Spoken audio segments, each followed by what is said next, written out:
El olor a tomillo recién cortado en una cocina de piedra. El sonido del mortero golpeando contra el mármol.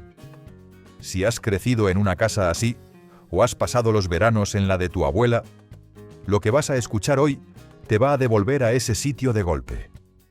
Porque resulta que todo lo que aquellas mujeres hacían, todo lo que parecía pura intuición o manía de toda la vida, los científicos llevan décadas confirmando que era exactamente lo correcto.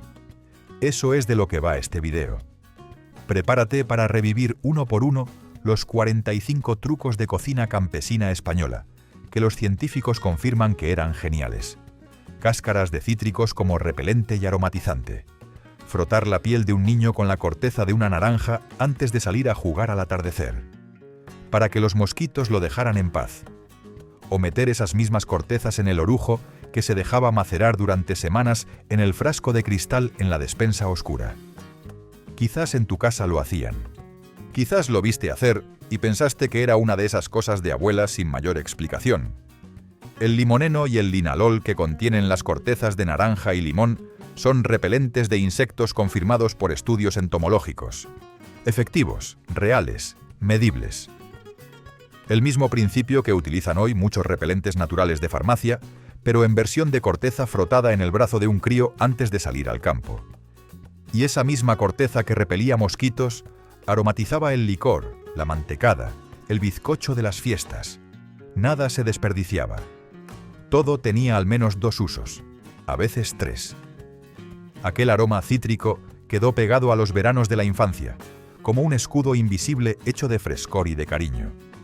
Era la sabiduría del aprovechamiento, donde un simple resto de fruta servía para cuidar, para celebrar y para perfumar la memoria de todo un hogar.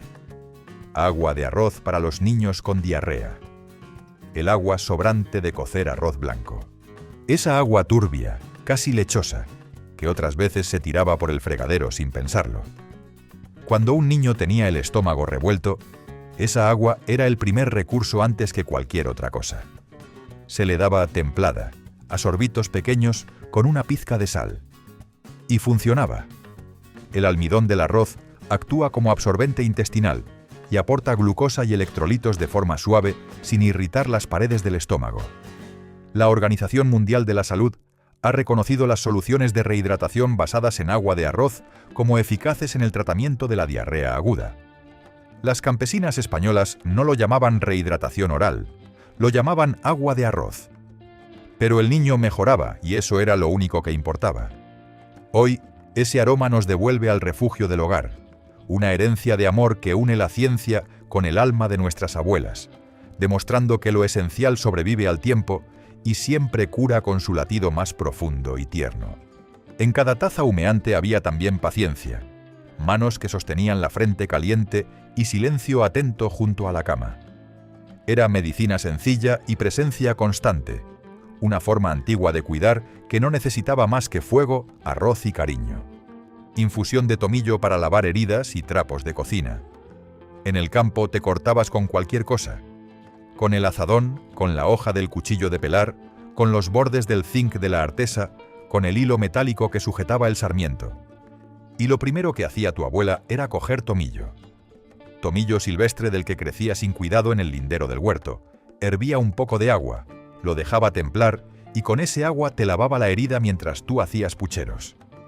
Los mismos trapos de cocina se enjuagaban con esa infusión cuando olían raro o habían estado en contacto con carne cruda.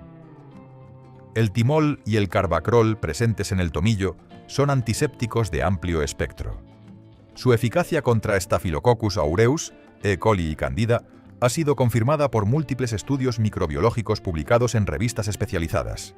Tenían un desinfectante clínico creciendo en la puerta de su casa y lo usaban todos los días sin darle más importancia que la que le daban a cualquier otra hierba del huerto. El olor del tomillo caliente quedaba flotando en el aire como promesa de alivio. Escocía un poco, sí, pero después venía la calma. Entre tierra y trabajo, aquella planta humilde era botiquín, consuelo y saber antiguo al alcance de la mano. Leche de almendras casera para niños que no toleraban la leche. En la Alpujarra granadina, en Mallorca, en el interior de Alicante, en comarcas donde las almendras eran abundantes y las vacas no siempre lo eran. Las campesinas molían almendras crudas en el mortero durante un buen rato. Las colaban con un trapo fino apretando bien, y le daban ese líquido blanquecino y suave a los niños que vomitaban la leche de vaca, o a las madres que no podían amamantar y no tenían otra opción. Sin saberlo, estaban elaborando una alternativa vegetal rica en vitamina E, magnesio y grasas insaturadas, con un perfil nutricional que cualquier dietista moderno aprobaría sin dudar. El mismo producto que hoy se vende como bebida premium en los lineales de los supermercados, con envase de cartón ilustrado y precio que asombraría a aquellas mujeres, llevaba siglos preparándose en las cocinas de esas comarcas con un mortero de piedra y un trapo de lino. Siglos antes de que nadie le pusiera etiqueta ni código de barras. En cada cuenco servido había ingenio y necesidad, pero también ternura. El sonido del mortero marcaba el ritmo paciente de la cocina, y aquella leche improvisada sabía a campo, a almendra recién partida y a cuidado sin nombre. Sangre de cerdo en la matanza. La matanza del cerdo era el acontecimiento del año en la España rural. Todo el pueblo participaba de alguna manera, y la sangre del animal no se tiraba. Jamás. Se hacían morcillas con arroz y cebolla, se hacía fritada con cebolla pochada. En algunas zonas del interior se hacía tortilla de sangre que los niños comían sin saber exactamente de qué estaba hecha. La sangre de cerdo es una de las fuentes más biodisponibles de hierro hemo conocidas por la ciencia nutricional. La absorción del hierro hemo ronda el 15 al 35%, frente al 2 o 10% del hierro de origen vegetal.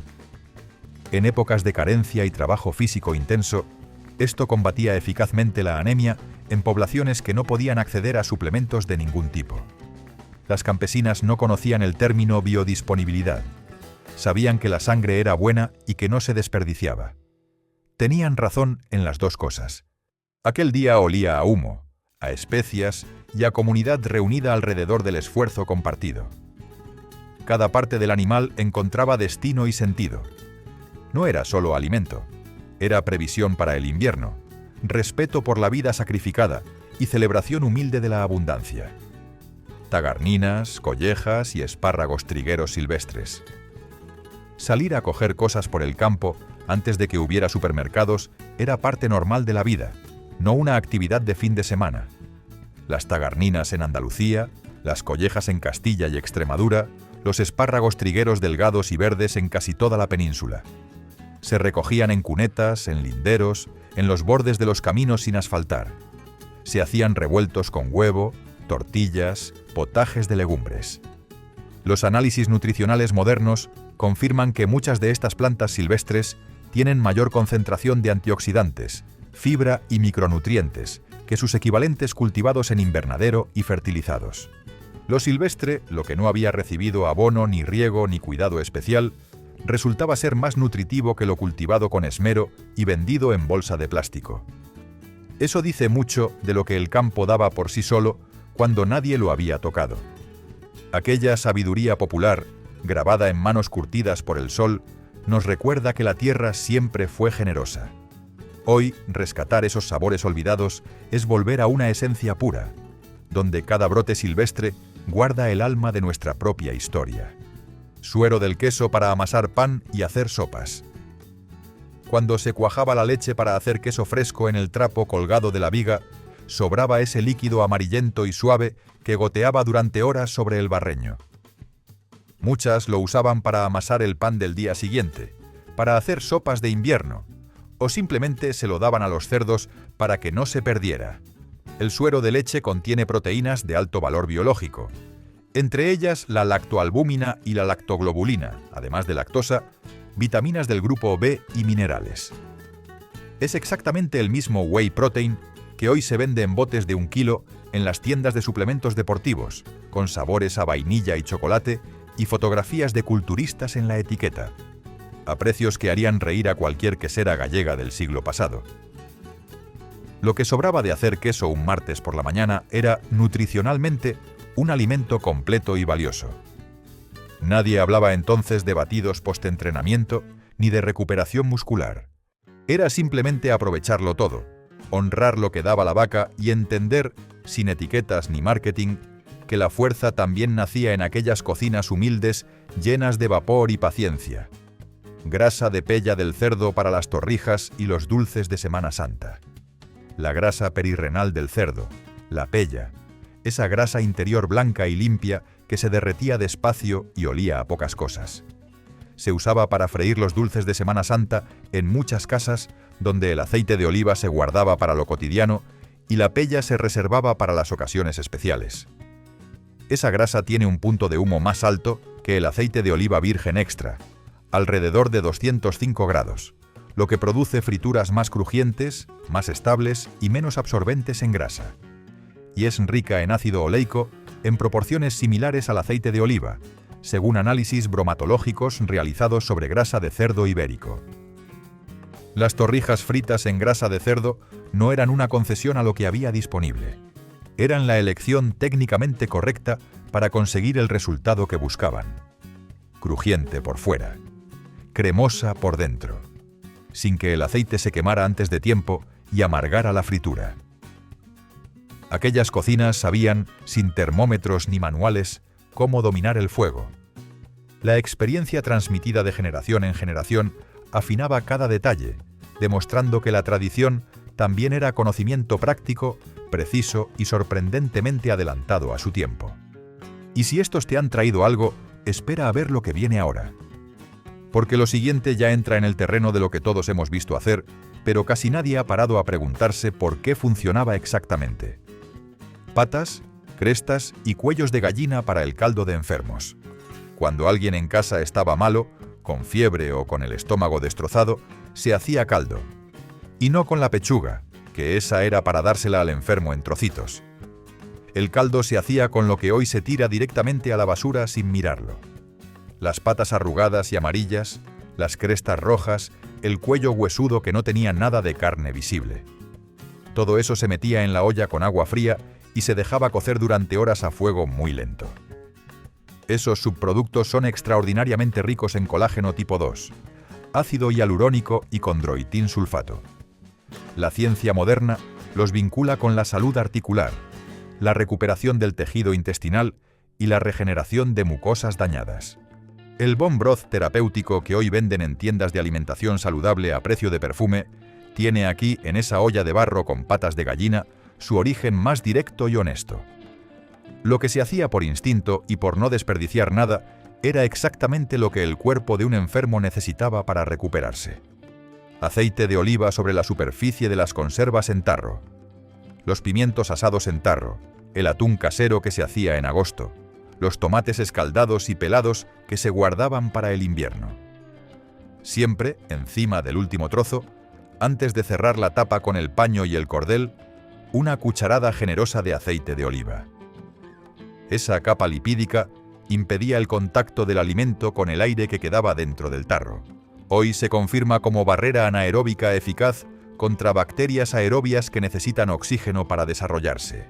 Un sello de aceite de 1 centímetro podía marcar la diferencia entre un tarro que aguantaba todo el invierno en la despensa y uno que se echaba a perder en semanas.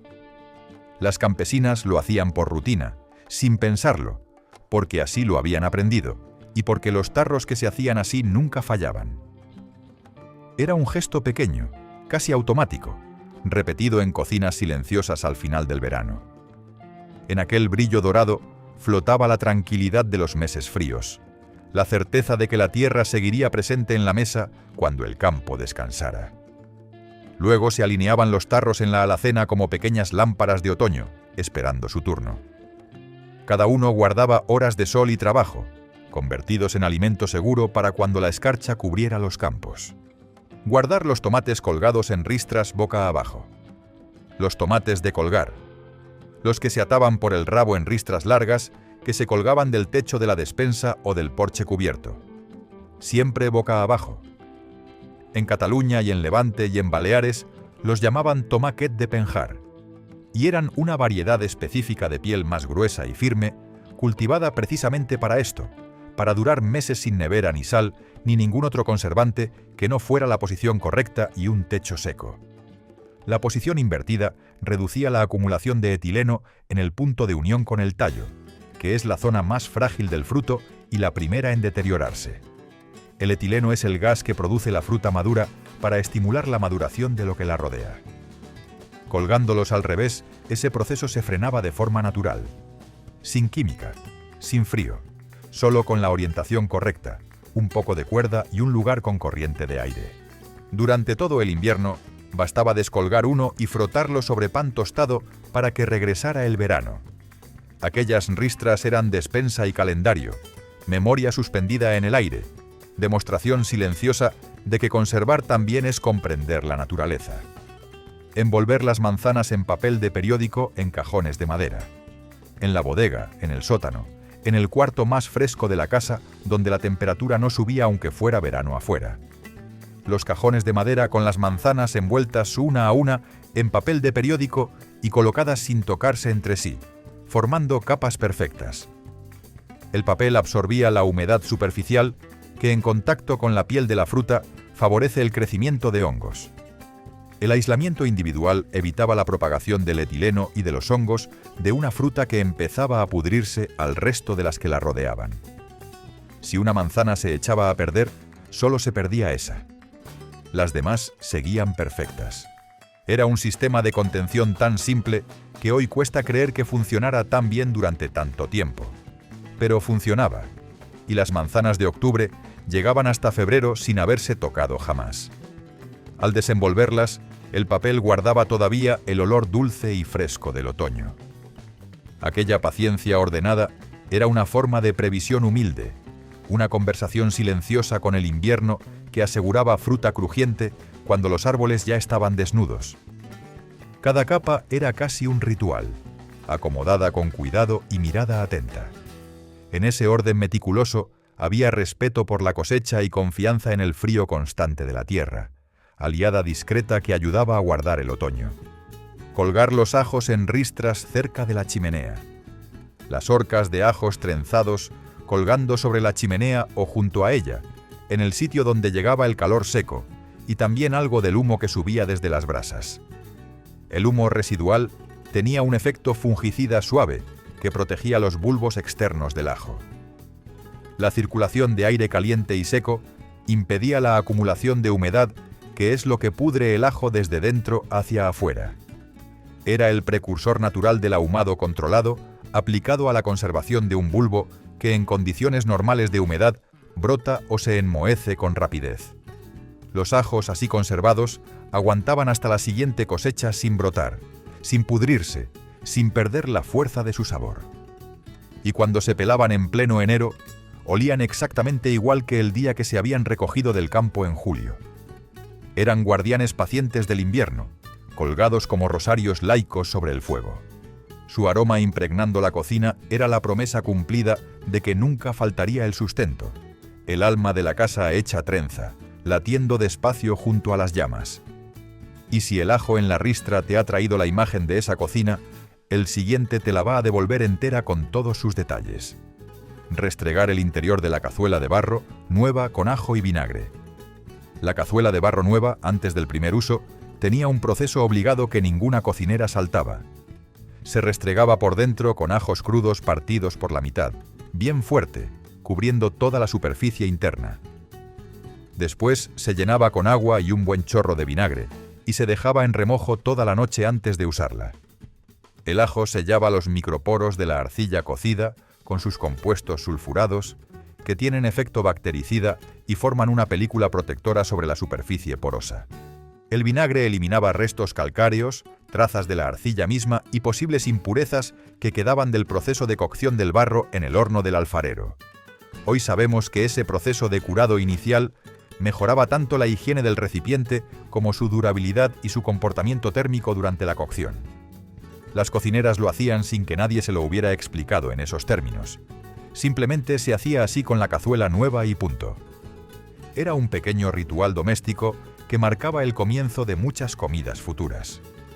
En aquel gesto paciente se transmitía una confianza antigua en los materiales nobles y en el saber heredado que cuidaba los utensilios como parte de la familia. Pimentón de la Vera en los embutidos caseros como conservante. El pimentón ahumado de la Vera no estaba en los chorizos y morcillas solo por el color rojo intenso y el sabor característico que lo diferenciaba de cualquier otro embutido. Estaba porque conservaba la carne durante más tiempo. La capsaicina y los carotenoides del pimentón tienen demostrada actividad antioxidante y antimicrobiana sobre las grasas de la carne. Un estudio específico de la Universidad de Extremadura confirmó que el pimentón de la Vera reduce significativamente la oxidación lipídica en chorizos durante el proceso de curación. Las campesinas extremeñas que amasaban la carne de cerdo con pimentón antes de embutirla estaban aplicando un conservante natural de eficacia demostrada, y el chorizo aguantaba meses colgado, y olía a lo que tenía que oler, y sabía cómo tenía que saber. 3 meses después de hacerlo. En aquellas manos teñidas de rojo no había laboratorios, pero sí memoria y experiencia acumulada. El humo de encina y el pimentón formaban un pacto antiguo con el tiempo. Cada loncha cortada en invierno llevaba dentro el verano, la matanza y la paciencia. Curar los chorizos y morcillas en el humo de la cocina de leña. En el sobrao asturiano, en la cambra aragonesa, colgados sobre la cocina de leña, o en el desván al que llegaba el humo constante de la lumbre de abajo, durante semanas de invierno. El humo de encina y de roble contiene fenoles, ácidos orgánicos y formaldehído natural que inhiben el Clostridium botulinum y otras bacterias anaerobias que son las responsables de las intoxicaciones más graves por consumo de embutido mal conservado. Es el fundamento científico de la conservación por ahumado que hoy utilizan productores artesanales y también industrias alimentarias de todo el mundo que curan jamones, salmones y quesos. Los chorizos de aquellas cocinas aguantaban meses sin frío, porque el humo hacía exactamente lo que tenía que hacer, lentamente, día tras día, mientras la vida en la casa seguía abajo. Arriba, entre vigas oscuras y olor a leña, el tiempo trabajaba en silencio. Cada hebra de humo era una capa invisible de protección y memoria. Cuando por fin se cortaban, aquellos embutidos sabían a hogar, a invierno compartido y a paciencia bien entendida. Vinagre casero a partir de la madre del vinagre. El vino que sobraba al final de la garrafa y que se dejaba avinagrar en un recipiente de cristal tapado solo con un trapo atado al cuello para que respirara pero no le cayera nada dentro. Con el tiempo aparecía en la superficie ese biofilm gelatinoso, resbaladizo, de un color entre rosado y marrón que las abuelas llamaban la madre del vinagre y que algunas guardaban con tanto cuidado como la masa madre del pan. La madre es un cultivo espontáneo de Acetobacter, la bacteria que convierte el etanol del vino en ácido acético, que es lo que hace al vinagre ser vinagre. El proceso de fermentación acética natural que ocurría en esa garrafa de cristal en la despensa oscura es microbiológicamente idéntico al que utilizan hoy los productores artesanales de vinagre de alta gama que cobran 15 € la botella pequeña. El vinagre casero no era el vinagre de segunda, era el vinagre vivo, complejo, con matices que el vinagre industrial nunca tiene. En la penumbra de la despensa, aquel frasco era casi un ser vivo.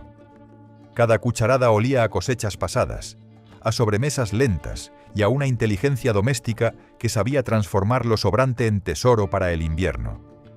Macerar la carne de caza en vino tinto con hierbas durante 2 días. El jabalí bajaba del monte en invierno, el venado en otoño, la perdiz todo el año si había escopeta y suerte. Carne dura, de fibra apretada, con ese sabor montaraz intenso que no a todos gustaba al principio, pero que aprendías a querer. Antes de cocinarla, se metía en una lebrija con vino tinto, tomillo, romero, granos de pimienta negra y a veces unas bayas de enebro, durante 24 o 48 horas en el lugar más fresco de la casa. La acidez del vino y los taninos desnaturalizaban las proteínas externas de la fibra muscular, ablandando la textura y eliminando ese sabor salvaje tan pronunciado. Y los polifenoles del vino actuaban simultáneamente como conservantes antioxidantes sobre la grasa de la carne, evitando que se enranciara durante el proceso de maceración. Era marinada y conservación al mismo tiempo, con un mismo líquido haciendo 2 trabajos distintos. Cuando por fin llegaba a la cazuela, aquella carne había cambiado de carácter. El monte seguía presente, pero domesticado por hierbas y paciencia. Cada guiso era una negociación entre naturaleza y hogar. resuelta a fuego lento mientras afuera soplaba el frío. Frotar los tomates contra el rallador de hojalata para el pa amb tomàquet. Ese rallador de chapa metálica que había en todas las cocinas catalanas y levantinas, oxidado por los bordes, con el mango de madera astillado de tanto uso. Se frotaba el tomate maduro contra él con fuerza hasta que quedaba solo la piel doblada entre los dedos y toda la pulpa había pasado al otro lado. La abrasión del metal liberaba trazas de hierro que se incorporaban al tomate ácido en el proceso. Un aporte mineral involuntario, pero real y medible, que nadie había diseñado conscientemente. Las cocineras de aquellas casas no buscaban enriquecer el tomate en hierro. Buscaban la textura y el sabor exacto del pa amb tomàquet que siempre se había hecho así.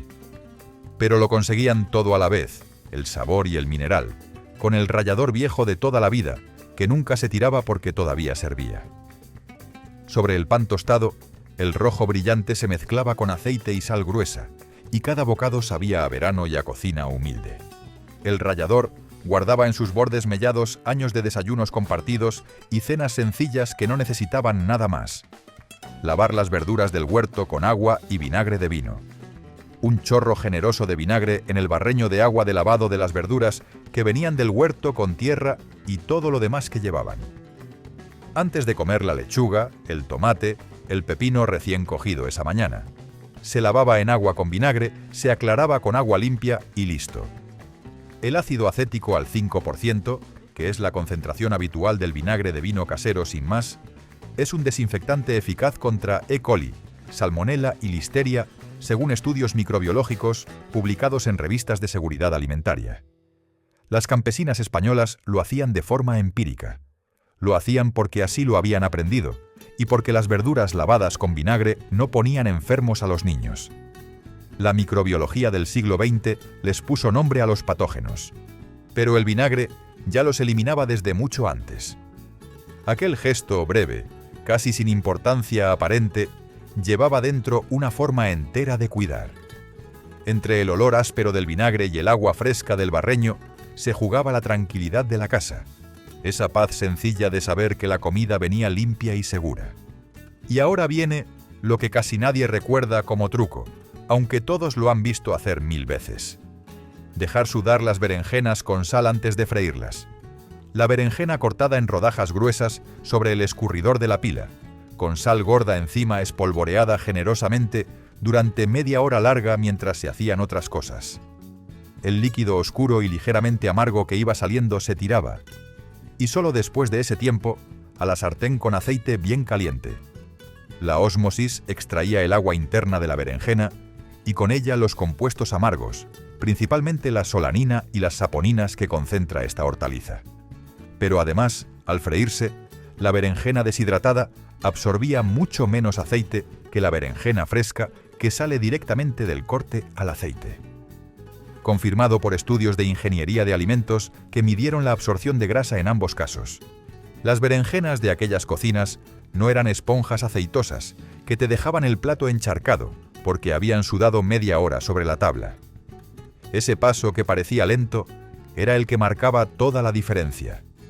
Había en esa espera una paciencia doméstica que hoy casi se ha perdido.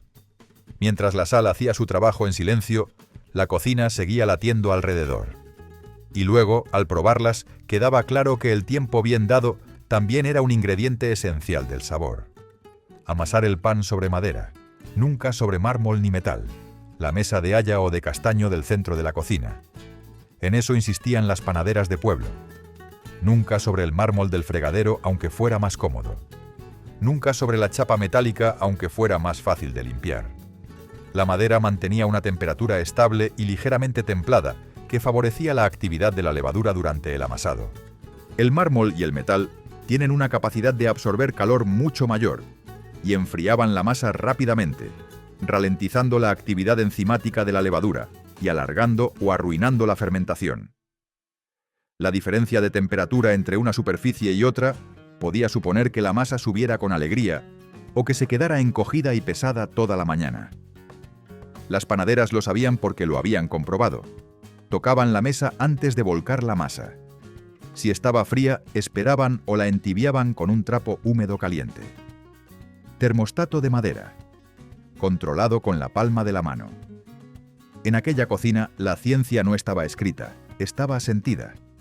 La madera guardaba el calor de días anteriores y lo devolvía con generosidad. Sobre ella crecían hogazas doradas que olían a hogar, a paciencia y a manos que sabían escuchar la masa.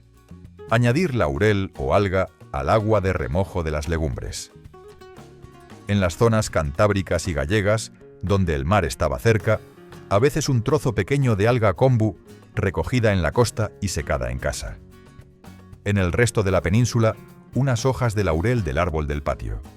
Al agua del remojo de las lentejas, los garbanzos, las alubias de la noche anterior, el ácido glutámico del kombu y los compuestos aromáticos y químicamente activos del laurel reducían los oligosacáridos de cadena corta que son los responsables de la flatulencia que producen las legumbres y que durante generaciones había hecho que algunos niños rechazaran comerlas.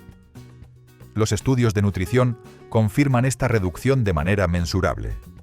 Las campesinas añadían el laurel porque así se hacía y porque las legumbres sentaban mejor. El efecto era real. La explicación llegó décadas después en un laboratorio universitario. Entre el olor verde del laurel y la sal del mar adherida al kombu, había una sabiduría discreta, tejida a fuego lento. Las ollas burbujeaban sin protestas después, y la mesa se llenaba de cucharas confiadas, sin saber que la ciencia acabaría dando razón a la costumbre. Pelar los ajos aplastándolos con el cuchillo o el fondo de un vaso. Un golpe seco con la hoja plana del cuchillo apoyada sobre el diente de ajo, con el puño cerrado encima. O el fondo de un vaso pesado de vidrio grueso. La piel sale sola en un segundo. Eso ya lo sabe todo el mundo que haya cocinado alguna vez. Pero hay algo más que ocurre en ese momento, y que no todo el mundo sabe. Ese golpe iniciaba la actividad de la alliinasa, la enzima que convierte la aliina en alicina, que es el compuesto responsable de las propiedades antimicrobianas, antiinflamatorias y cardiosaludables del ajo. Un diente de ajo cortado con cuchillo limpio sin aplastarlo produce considerablemente menos alicina que uno que ha recibido ese golpe previo. Las campesinas lo aplastaban porque era la forma más rápida de pelarlo cuando se tenían 10 kilos de ajo que procesar en una tarde. Sin saber que además estaban maximizando la potencia del ajo como alimento con propiedades activas sobre el organismo. El chasquido contra la tabla era el sonido de la cocina despierta. En ese gesto breve se liberaba un aroma punzante que llenaba el aire y anunciaba guisos por venir. Ciencia invisible, nacida de la prisa y del hábito, latiendo entre manos curtidas. El pan duro o el corcho para medir la temperatura del aceite. Un trozo de corteza de pan duro en el aceite todavía frío que se empezaba a calentar en la sartén. Cuando el aceite alcanzaba la temperatura de fritura correcta, el pan burbujea de forma intensa y constante alrededor de toda su superficie. Eso ocurre alrededor de 170 a 180 grados centígrados, que es exactamente la temperatura ideal para freír sin que los alimentos queden crudos por dentro o se quemen por fuera ni absorban exceso de grasa.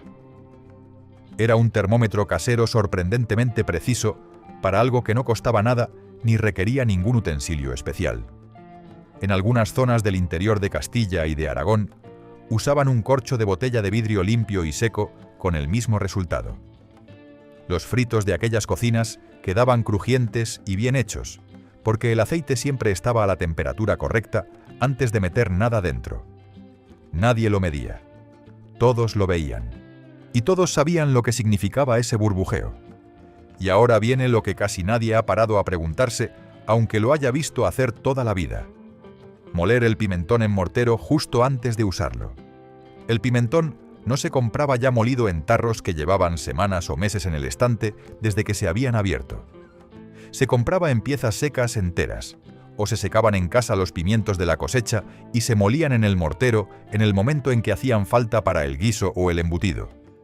La capsaicina, los carotenoides y los aceites esenciales que dan al pimentón su aroma y sus propiedades activas se preservaban completamente intactos hasta el momento de la molienda. Una vez molido y expuesto al aire, esos compuestos volátiles empiezan a degradarse. El mismo principio que cualquier cocinero moderno conoce con la pimienta negra, que siempre se muele en el momento, se aplicaba al pimentón en aquellas cocinas sin que nadie lo hubiera teorizado. El pimentón recién molido sobre el sofrito caliente perfumaba toda la casa con una intensidad que el del bote abierto hace semanas no puede alcanzar. Añadir vinagre al agua de cocción de los huevos, para que no se rompieran. Eso decían siempre. Y tenían razón, pero la razón era más precisa y más interesante de lo que la frase sugería. El ácido acético del vinagre acelera la coagulación de la albúmina, que es la proteína de la clara del huevo, en el momento en que entra en contacto con el agua. Si el huevo tenía una pequeña fisura en la cáscara y empezaba a salirse la clara, esa clara coagulaba casi instantáneamente al contacto con el agua ácida, sellando la grieta antes de que el huevo se vaciara por completo dentro del agua de cocción. Era un sistema de sellado automático que convertía un huevo roto en un huevo perfectamente cocido, con un pequeño apéndice de clara coagulada que se quitaba con el dedo. El vinagre no evitaba que los huevos se rompieran en el agua hirviendo. Solucionaba el problema si ocurría. Y esa diferencia lo convierte en uno de los trucos más inteligentes de toda esta lista.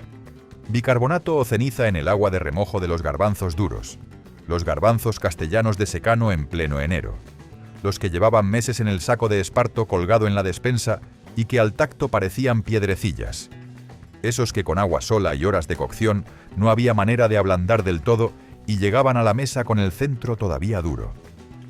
Una pizca de bicarbonato sódico en el agua del remojo de la noche anterior, o en algunas zonas de Extremadura y Andalucía, directamente ceniza blanca y limpia de leña filtrada a través de un trapo, hacía que al día siguiente los garbanzos se cocieran en la mitad del tiempo y quedaran tiernos por dentro y enteros por fuera. El medio alcalino ablandaba las pectinas de la piel del garbanzo y debilitaba las paredes celulares, facilitando la hidratación del interior. La ceniza de leña produce hidróxido de potasio de forma natural al disolverse en agua. Las campesinas no sabían nada de eso. Sabían que los garbanzos cocían antes. Y eso era exactamente lo que necesitaban saber. Envolver la carne en hojas de higuera o de parra antes de asarla en brasas. Coger una pieza de conejo de monte, de perdiz, de lo que hubiera caído esa semana, envolverla con cuidado en hojas de higuera o de parra que guardaban la humedad y meterla directamente en las brasas moderadas de la lumbre. Las hojas creaban una barrera entre la carne y la llama directa, evitando la formación de benzopirenos y otros hidrocarburos aromáticos policíclicos que son los compuestos cancerígenos que se generan cuando la grasa de la carne cae sobre el fuego y vuelve hacia arriba en forma de humo quemado que carboniza la superficie del alimento. Además, mantenían la humedad dentro, evitando que la carne se secara en el exterior antes de estar hecha por dentro. Y las hojas de higuera contienen ficina, una enzima proteolítica que durante la cocción ablanda las fibras musculares de la carne de caza, que son más duras que las de los animales domésticos. 3 efectos con las hojas del árbol del huerto. Sin coste. Sin esfuerzo especial. Asustar las legumbres con un vaso de agua fría cuando rompían a hervir. Cuando el potaje o el cocido rompía a hervir con fuerza y las burbujas subían grandes desde el fondo, se añadía un vaso de agua fría directamente sobre las legumbres hirviendo. La cocción se cortaba de golpe. Después se dejaba que retomara el hervor muy despacio, sin prisa. Las abuelas decían que así se les quitaba el pellejo duro a los garbanzos. El choque térmico provoca una contracción brusca de la piel del garbanzo o la alubia que en lugar de romperla la tensa, evitando que se abra durante la cocción siguiente. La reanudación suave y progresiva del calor permite después una hidratación más uniforme del interior de la legumbre, que cocina por igual desde el centro hacia afuera. Es un principio de contracción y expansión controlada que tiene explicación termodinámica. El puchero llegaba a la mesa con los garbanzos enteros, bien hechos, sin pieles sueltas flotando en el caldo, porque alguien en algún momento había aprendido exactamente cuándo y cuánto asustar el hervor. La cuchara de palo atravesada sobre la olla de leche hirviendo. La olla de leche entera al fuego de la lumbre o de la cocina económica, con la cuchara de palo vieja y desgastada atravesada encima, apoyada en los bordes, para que no se saliera cuando empezaba a subir la espuma. ¿Cuántas veces lo habrás visto? ¿Cuántas veces lo habrás hecho sin saber exactamente por qué funcionaba? La madera, a diferencia de la leche hirviendo, no se moja con facilidad y tiene una temperatura superficial inferior a la del líquido en ebullición. Cuando la espuma de caseína que forma la leche al hervir sube y toca la superficie inferior de la cuchara de madera, las burbujas se rompen al contacto con esa superficie no mojable y más fría, impidiendo que la espuma supere el borde de la olla y se derrame por la cocina. Una cuchara de madera vieja haciendo el trabajo de un sistema de control de ebullición que hoy los ingenieros de alimentos explican con ecuaciones de tensión superficial. Cero coste. Cero complicación. Cero derrames. El clavo de hierro en el puchero de lentejas o espinacas. Este es de los que cuando lo escuchas por primera vez, algo encaja de golpe. Las abuelas ponían un clavo de hierro limpio, sin pintura ni óxido suelto, dentro del puchero al cocer las lentejas o las espinacas. Decían que era bueno para la sangre, que daba color a las lentejas. Y tenían razón en las dos afirmaciones. El hierro metálico se libera en pequeñas cantidades cuando está en contacto con un medio ácido durante el tiempo de cocción. Las lentejas y las espinacas son alimentos ácidos por su contenido natural. Ese hierro liberado se incorpora al caldo de cocción en forma biodisponible para el organismo. El mismo principio físico-químico que se utiliza hoy en el Lucky Iron Fish, un dispositivo de hierro fundido diseñado específicamente para enriquecer en hierro el agua de cocción de poblaciones con déficit de este mineral, avalado por ensayos clínicos publicados en The Lancet. Las campesinas españolas lo hacían con un clavo del cubo de herramientas del marido, décadas antes de que nadie publicara ningún ensayo clínico sobre ello. Y ahora viene lo que más me costó creer cuando lo descubrí. Conservar la manteca y la carne dentro de vejigas de cerdo infladas. La vejiga del cerdo, limpia, inflada con la boca, atada con hilo resistente y colgada en el lugar más fresco de la casa. Dentro la manteca blanca recién derretida y vuelta a solidificar, o la carne curada que se quería conservar varios meses. La membrana natural de la vejiga del cerdo es una barrera biológica extremadamente eficaz que actúa como envase hermético anaeróbico, impidiendo la entrada de oxígeno y, por tanto, la oxidación de las grasas, que es el proceso que produce el enranciamiento. Era el antepasado directo y funcional del envase al vacío que hoy usamos en las cocinas y en la industria alimentaria. La misma función, el mismo principio de exclusión del oxígeno, con lo que el propio animal proporcionaba de forma gratuita en el momento de la matanza. La manteca así conservada aguantaba meses sin enranciarse, y la carne llegaba al final del invierno en condiciones, un envase que el cerdo ya llevaba puesto. Colgada en la penumbra, aquella esfera pálida era promesa de sustento cuando escaseara lo fresco. No había plástico ni máquinas, solo ingenio antiguo y respeto por cada parte del animal. La conservación era también gratitud y memoria de la matanza compartida. Preparar queso fresco colgado en trapo de lino a escurrir de una viga.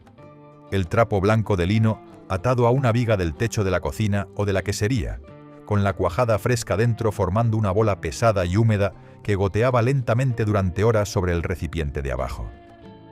La gravedad drenaba el suero poco a poco sin aplicar ninguna presión adicional, produciendo una cuajada con una textura más cremosa, más uniforme y más sedosa que si se apretaba con prisa con las manos o con un peso encima. El tiempo de escurrido largo y sin presión permitía que las proteínas se reorganizaran de forma natural sin romperse, dando esa textura particular del queso fresco bien hecho. Y el lino tenía además propiedades antibacterianas naturales, debidas a su estructura de fibra y a los compuestos propios del lino, confirmadas por estudios de ciencia textil. El trapo correcto en el lugar correcto durante el tiempo correcto. Eso era todo. Mientras caían las gotas rítmicas, la cocina olía a leche tibia y a calma. No había relojes, solo la mirada experta que sabía cuándo estaba listo. En esa espera suspendida se concentraban paciencia, limpieza y un conocimiento transmitido sin libros. Curar el jamón abriendo y cerrando las ventanas según el viento. En los secaderos naturales de las sierras de Extremadura, de Huelva, de Salamanca, de Teruel. Los maestros jamoneros que llevaban décadas en ese oficio sabían leer el viento antes de asomarse a ver el jamón. Viento norte, seco y frío, ventanas del norte abiertas para que entrara y secara. Viento sur, húmedo y cálido, ventanas cerradas para que no aumentara la humedad del secadero. La temperatura y la humedad del espacio se ajustaban de forma completamente manual y empírica, día a día, a lo largo de meses de curación. Lo que estaban controlando con esa apertura y cierre de ventanas era la actividad de agua de la pieza, el parámetro que en la ciencia de los alimentos se denomina AU. Una actividad de agua inferior a 0,90 impide el crecimiento de los patógenos más peligrosos en el jamón curado. Los mejores jamones de España alcanzaban esa actividad de agua exacta sin medir absolutamente nada, sin higrómetros ni termómetros, abriendo y cerrando ventanas, tocando la carne, oliendo el secadero, sabiendo cosas que no estaban escritas en ningún libro. Tostar el arroz en seco antes de echar el caldo en la paella. En las cocinas de Valencia, de Murcia, de Alicante, esto no era opcional, era el primer paso, el que no se podía saltarse bajo ninguna circunstancia si querías que el arroz saliera bien. Antes de echar el caldo, el arroz se rehogaba en seco con el aceite ya caliente de la paellera, moviéndolo con la paleta, hasta que los granos cogían un color ligeramente tostado y empezaban a oler a algo diferente al arroz crudo. Las abuelas decían que así no se pasaba, que se quedaba suelto, que cada grano quedaba entero. La ciencia confirma que ese tostado provoca la reacción de Maillard en la superficie externa del grano de arroz, creando una capa de proteínas y azúcares modificados por el calor, que actúa como barrera y ralentiza la absorción de agua durante la cocción posterior. El grano cocina por dentro, pero no se deshace por fuera. Lo que se buscaba empíricamente, ese punto exacto que separa una paella perfecta de una engrumada, tenía detrás química de alta precisión, con el aceite y la paellera de siempre. Hacer aceitunas de mesa con agua de ceniza para quitarles el amargor. Las aceitunas recién cogidas del árbol son completamente incomestibles tal como vienen. El amargor que tienen es tan intenso que hace fruncir la cara después de un solo mordisco. Para quitárselo, las campesinas andaluzas y extremeñas las metían en agua de ceniza, que era el agua turbia y amarillenta que quedaba de cocer ceniza de leña limpia, y filtrarla después a través de un trapo hasta que salía casi transparente. La ceniza produce hidróxido de potasio al disolverse en agua, un compuesto alcalino que hidroliza la oleuropeína, que es el glucósido responsable del amargor característico de la aceituna verde.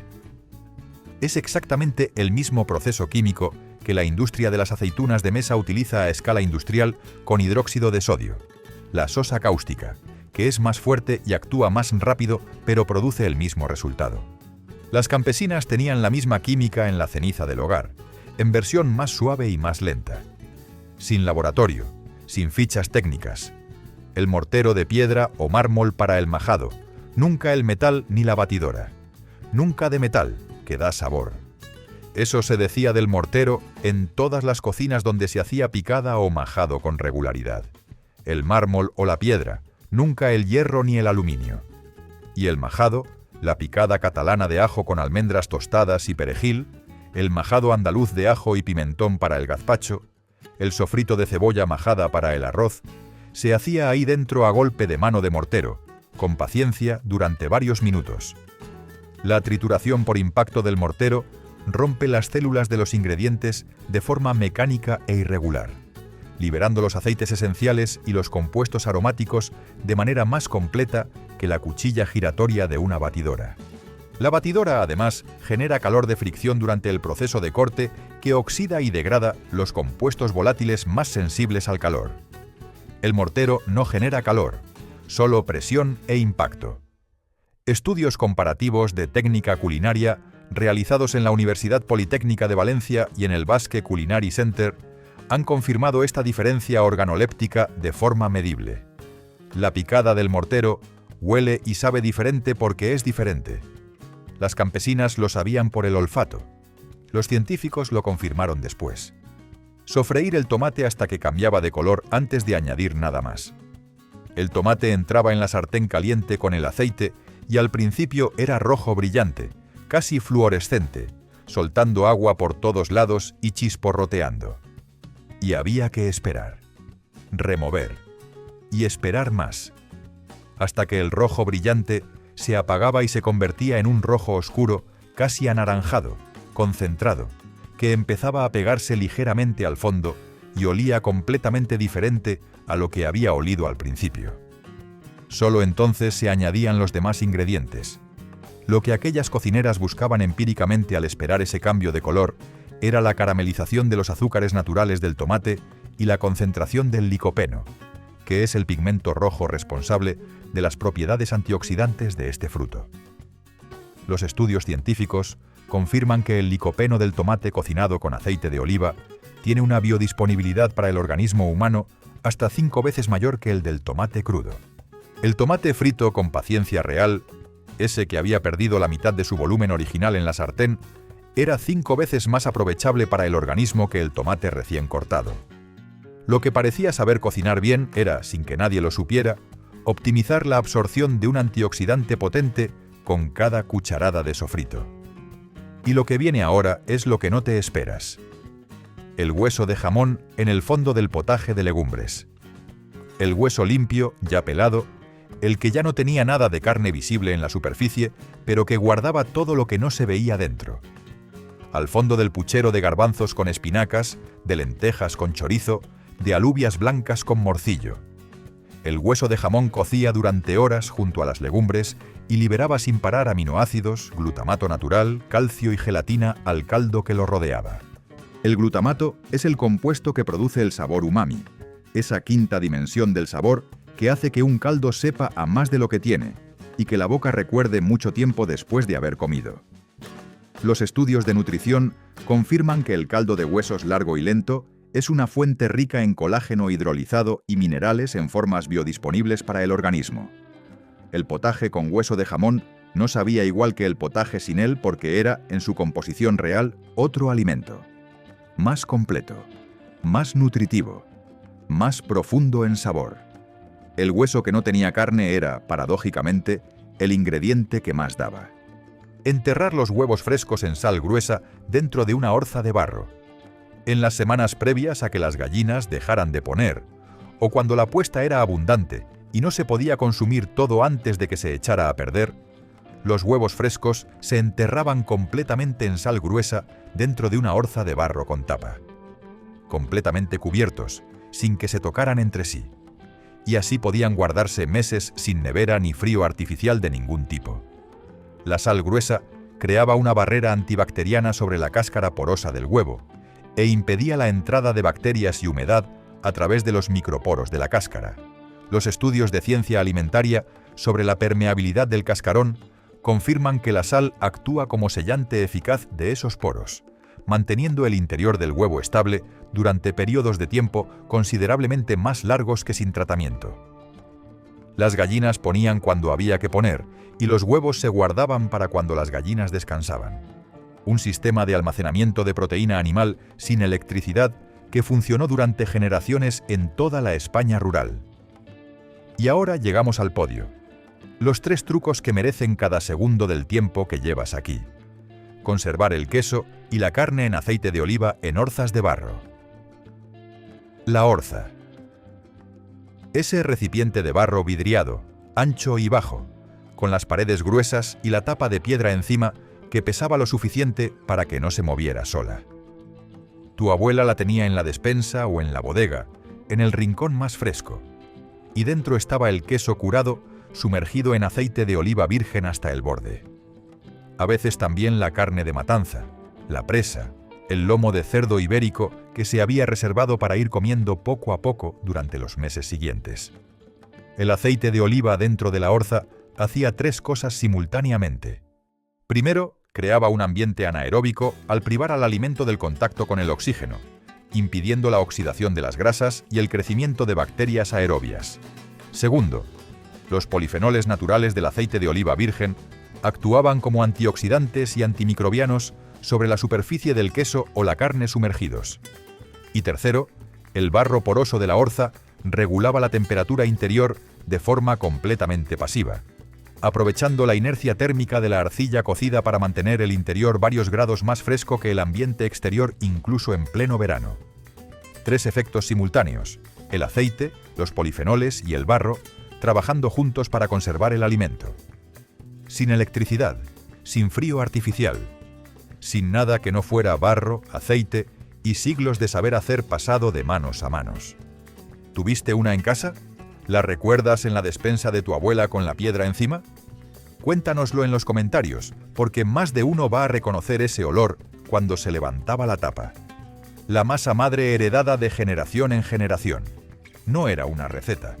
Era un ser vivo que vivía en la cocina y necesitaba cuidado todos los días o cada 2 días sin falta, igual que los animales del corral. La masa madre se alimentaba con harina y agua fresca, se removía, se dejaba reposar tapada con un trapo en el lugar templado de la cocina y se guardaba de una hornada de pan a la siguiente en un recipiente de barro o de madera que nunca se fregaba con jabón para no matar las bacterias y levaduras que vivían en él. Se heredaba entre generaciones como se hereda una joya o una herramienta.